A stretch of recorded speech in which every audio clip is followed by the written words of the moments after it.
Bonjour et bienvenue à cette vidéo qui va traiter sur les opérateurs logiques et les probabilités conditionnelles dans le cadre du cours de probabilité, dans le cadre du cours de CST de mathématiques de 5e secondaire. Je t'ai soufflé juste à dire ça. Quels sont les opérateurs logiques? Je vais commencer par ça avant de parler de probabilité conditionnelle. Alors, il y en a quatre, mais il y en a trois que je vais présenter au départ. Alors, le premier, c'est le symbole de l'union, qui est représenté par un U, qui veut dire le ou en fait qui veut dire l'union. Alors, si je fais un exemple avec ça, si je prends les ensembles ici je me trouve à avoir l'ensemble A qui correspond au nombre 1, 2, 3, 4, l'ensemble B qui correspond au nombre 3, 5 et 7, et je sais que mon ensemble oméga, c'est 1, 2, 3, 4, 5, 6, 7. Alors, si je décide de tout simplement écrire A union B, ben A union B, je vais me ramasser avec tout simplement 1, 2, 3, 4, 5 et 7. Donc, j'ai mis tout simplement les éléments de l'ensemble A et B ensemble. C'est juste ça, A union B. L'intersection. Le symbole d'intersection, c'est un U à l'envers, ça veut dire et. Donc, ça doit prendre en considération les éléments des deux ensembles et les mettre en commun. C'est-à-dire que si je fais A intersection B, ben, je vais me ramasser avec ce qui est en commun dans l'ensemble A et dans l'ensemble B. Et tout ce qui est en commun là-dedans, c'est l'élément 3. C'est tout. Alors, intersection, on parle d'éléments communs dans deux ensembles. La négation, pour sa part, ça se trouve à être ce qui n'est pas dans un ensemble. Donc, si j'écris A', ben, je vais écrire tout simplement tout ce qui n'est pas dans l'ensemble A, mais qui se trouve à être naturellement dans l'univers des possibles. Alors, l'univers des possibles étant composé des nombres de 1 à 7, ben, ce qui n'est pas dans l'ensemble A, ça va se trouver avec les nombres 5, 6 et 7.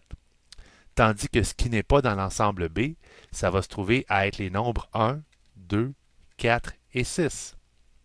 Et je pourrais même m'amuser à faire une combinaison des symboles, donc d'écrire par exemple A intersection B prime, mon B n'est pas super joli, ben A intersection B prime, ça va se trouver à être tout ce qui n'est pas dans A intersection B.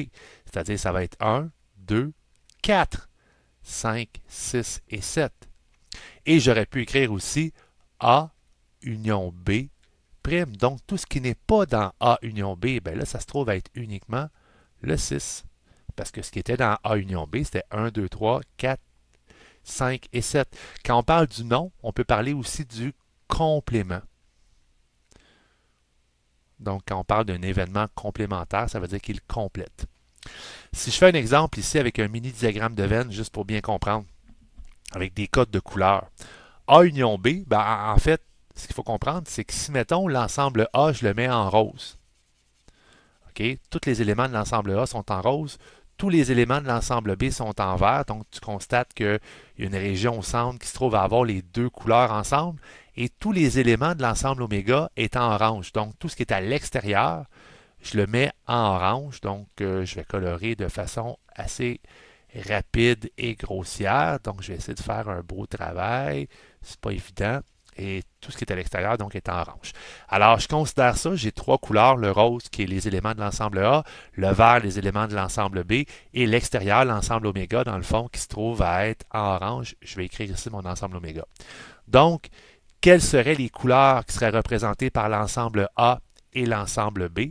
Ben, union, plutôt pas et, mais A union B.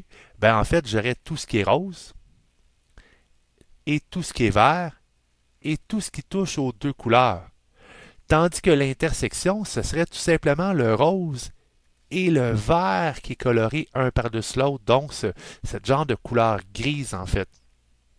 Les éléments de l'ensemble A' pour leur part, ce serait tout ce qui est en orange. Le A', c'est tout ce qui est en orange, et aussi tout ce qui est seulement qu'en vert. Tandis que le B', on aurait tout ce qui est en orange et tout ce qui est seulement en rose. Et là, dans le cas, si j'avais A union B, mais prime, donc j'aurais tout simplement tout ce qui n'est pas dans le vert et dans le rose, ça serait tout simplement ce qui est dans l'orange. Et si j'avais A intersection B', ben naturellement, j'aurais tout l'orange, mais j'aurais aussi uniquement la région rose et la région verte sans avoir la couleur commune, le mélange gris qui va entre les deux. Donc, les petits codes de couleur, des fois, ça peut nous permettre de comprendre sur quoi on travaille. Autre exemple, ben en fait, pas autre exemple, mais je veux maintenant introduire la probabilité conditionnelle avec un exemple. Le voici cet exemple-là. Alors, j'ai un petit tableau à double entrée qui représente 20 personnes qui sont réparties selon les sexes, donc hommes et femmes, et réparties selon le fait qu'ils possèdent un cellulaire ou ils ne possèdent pas un cellulaire. Tu sais, je pourrais dire là-dedans que j'ai l'ensemble, tu sais, je pourrais dire facilement, là-dedans, j'ai l'ensemble des femmes. Je pourrais dire que l'ensemble des femmes primes, ça se trouve à être les hommes. Et j'ai l'ensemble des cellulaires, puis l'ensemble des cellulaires primes, ce serait dans le fond les cellulaires, ben les gens qui n'ont pas de cellulaire. Donc, cellulaire avec une barre dessus. Alors, dans mon tableau, on constate qu'il y a 16 personnes qui possèdent un cellulaire, 4 qui n'en possèdent pas. On a 12 femmes, 8 hommes, répartis de la façon dont on voit bien. Là. Il y a 5 hommes qui possèdent un cellulaire, 3 qui n'en possèdent pas, 11 femmes qui possèdent un cellulaire et une qui n'en possède pas. Donc, si je cherche tout simplement la probabilité, je pose mettons une première question que je vais rajouter ici en rose. Si je cherche tout simplement la probabilité qu'on pige une femme, on pige une personne au hasard en passant, là, mais que ce soit une femme qui possède un cellulaire, donc qui possède un cellulaire, ben la probabilité, ce serait tout simplement 11 sur 20. Parce que je viens de faire une probabilité qui est tout à fait normale. Donc, j'ai 11 femmes sur les 20 personnes qui possèdent un cellulaire. Ça, c'était ma première question que je viens de rajouter en rouge. La deuxième question, celle-là. Sachant qu'on pige une femme, quelle est la probabilité qu'elle possède un cellulaire? Oh, là, c'est différent. Je le sais que je pige une femme. Donc, automatiquement, je travaille sur 12 parce que j'ai 12 femmes. Et c'est quoi la probabilité qu'on ait dans le fond une femme qui a un cellulaire? C'est quoi la probabilité qu'elle ait un cellulaire? Ben, c'est 11 parce que parmi les 12 femmes, j'en ai 11 qui ont un cellulaire. Autre question, question 3. Sachant que la personne qu'on a pigée n'a pas de cellulaire. OK? Ça, c'est les gens qui n'ont pas de cellulaire. Donc, on travaille sur ces 4 personnes-là. C'est quoi la probabilité que ce soit un homme?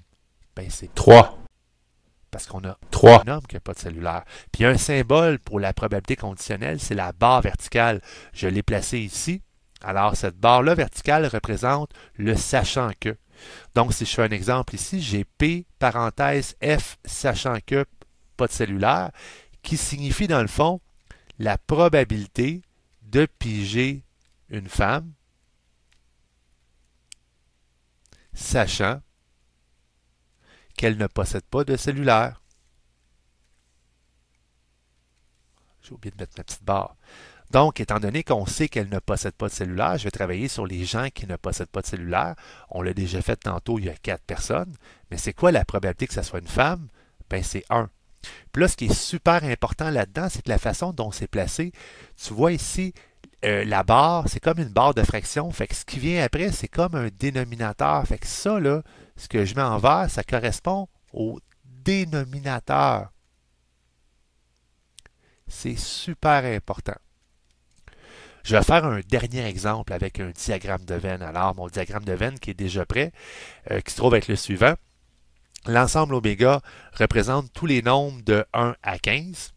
Et là, je vais juste changer ma caméra de place pour les besoins de la cause. Je suis capable? Oui.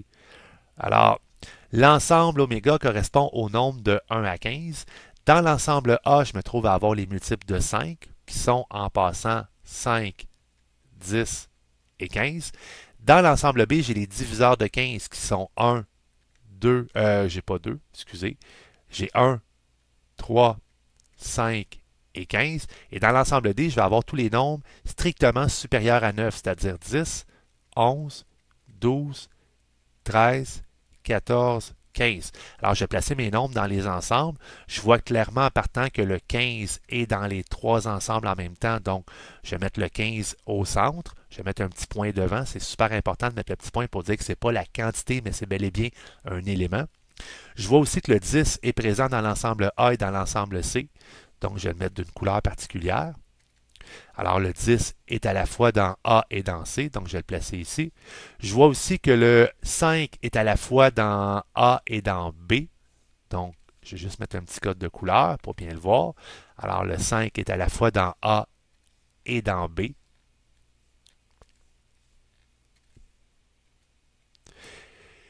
Et finalement, pour le reste, j'ai pas l'air d'avoir de doublons. Donc, j'ai pas d'autres éléments dans l'ensemble A. J'ai dans l'ensemble B le 1 et le 3. Dans l'ensemble C, ben, je vais avoir le 11, le 12, le 13, le 14. Et dans le reste du diagramme, je vais avoir 2, je vais avoir 4, je vais avoir 6, je vais avoir 7, je vais avoir 8 et je vais avoir 9. Pour un total, il faut bien les compter, on a 6, 7, 8, 9, 10, 11, 12, 13, 14, 15 nombres. Parce que j'avais 15 nombres à placer. Alors, j'ai quelques questions que j'ai déjà préparées ici d'avance. Alors, la première que je pourrais lire, quelle est la probabilité de piger un nombre qui est dans l'ensemble A, sachant qu'il est dans l'ensemble B? Alors, la chose que je vais faire, je vais aller voir quels sont mes nombres dans l'ensemble B. Je vais peut-être prendre une couleur différente qui va jurer un peu moins. Donc, ça, c'est mes nombres dans l'ensemble B. J'en ai 4. Il y en a combien là-dedans qui sont dans l'ensemble A pendant ce temps-là? Bien, il y en a 2 ici. Alors, ma réponse, ça va être 2 sur 4. Hein, tu vois, c'est pas si pire avec les codes de couleur. Wow! Deuxième question. Quelle est la probabilité de ne pas être dans l'ensemble C, sachant qu'on n'est pas dans l'ensemble A? Donc, je vais aller repérer tout ce qui n'est pas dans l'ensemble A. Alors, tout ce qui n'est pas dans l'ensemble A, ça se trouve être tous ces nombres-là, incluant le 9 ici, naturellement. Alors, j'ai 12 nombres en tout qui ne sont pas dans l'ensemble A. Parmi ceux-ci, il y en a combien qui ne sont pas dans l'ensemble C? Alors, je vais mettre en couleur tous ceux qui ne sont pas dans l'ensemble C. Alors, ce sont eux autres ici. Les autres, là, on s'en fout parce qu'ils sont dans l'ensemble A, on ne veut pas en parler. Alors, tous ceux qui ne sont pas dans l'ensemble C, en même temps, j'en ai 1, 2, 3, 4, 5, 6, 7, 8. J'en ai 8, donc réponse 8 sur 12. Autre question, je viens d'effacer mon 9. Bravo, champion. Si je demandais, mettons, probabilité d'être à la fois dans A et dans B ou dans C. Alors, je vais aller voir quels sont les nombres qui sont à la fois dans A et dans B. Donc, c'est quoi l'intersection de l'ensemble A et B? Fait que ça se trouve être le 5 et le 15. Puis là, je vais faire union avec l'ensemble C. Donc, je vais rajouter tout ça avec l'ensemble C. Alors, je vais avoir combien d'éléments? Je vais avoir 1, 2, 3, 4, 5, 6, 7. Sur combien? Bien, sur 15, parce qu'il n'y avait pas de condition dans ma question. Quand j'ai une condition, mon dénominateur va être différent du total. Mais quand je n'ai pas de condition, ben, ça demeure une probabilité qui est normale. Ce n'est pas une probabilité avec une condition. Et la dernière, on se trouve à avoir une condition qui est quand même pas évidente. C'est quoi la probabilité de faire l'union avec l'ensemble de tout ce qui n'est pas dans A, union avec ce qui est dans C, sachant qu'on est dans l'ensemble B? Alors, moi, ce qui m'intéresse, c'est tout ce qui est dans l'ensemble B au départ. Fait qu'on travaille uniquement là-dedans. Alors, je vais travailler sur 4. Dans ces 4 éléments-là, il y en a combien qui ne sont pas dans A? Bien, ceux qui ne sont pas dans A, c'est eux autres. Union, ceux qui sont dans C. Bien, ceux qui sont dans C, c'est eux autres. Alors, l'union, c'est mettre toutes les couleurs ensemble. Je vais en avoir combien en tout? Je vais en avoir 3. Donc, la réponse, ça va être 3 sur 4. Si tu as des questions, n'hésite pas de les laisser en commentaire. De toute façon, souvent, c'est mes élèves qui ont des questions, fait qu'ils me les posent en classe et j'espère que la petite vidéo t'a aidé à bien comprendre. Diagramme de Venn, les notations logiques, le symbolique, en fait, les symboles mathématiques pour la logique et le diagramme de Venn. Sur ce, à une prochaine fois.